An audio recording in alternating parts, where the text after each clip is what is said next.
दोस्तों आप लोग देख रहे हैं तेज न्यूज़ भोजपुरी। आप सबका तेज न्यूज़ भोजपुरी चैनल में स्वागत है। दोस्तों आप सबको बता दें कि भोजपुरी के ट्रेंडिंग स्टार हिट मशीन कहे जाने वाले खेसारी लाल यादव का आज एक बहुत ही दमदार देवी सॉन्ग रिलीज हुआ है, जिस गाने का टाइटल है खुश रखा माई। जी मेरे दोस्तों आप सबको बता दें कि काफी ही प्यारा और जबरदस्त ये गाना है, और इस गाने का वीडियो भाई साहब पूछो मत, काफी लाजवाब इस गाने का वीडियो है।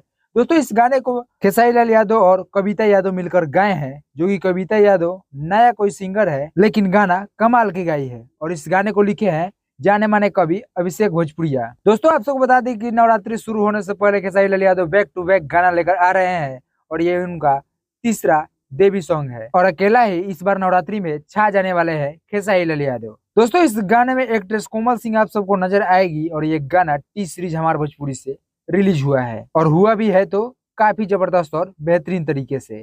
तो चलिए, आप सब इस गाने को नहीं सुने हैं तो एक बार जाकर इस गाने को सुनिए, काफी जबरदस्त और दमदार ये गाना है। तो चलिए दोस्तों, आप सबसे विदा लेते हैं, मिलते हैं नेक्स्ट वीडियो में। तब तक के लिए जय हिंद, जय भोजपुरी।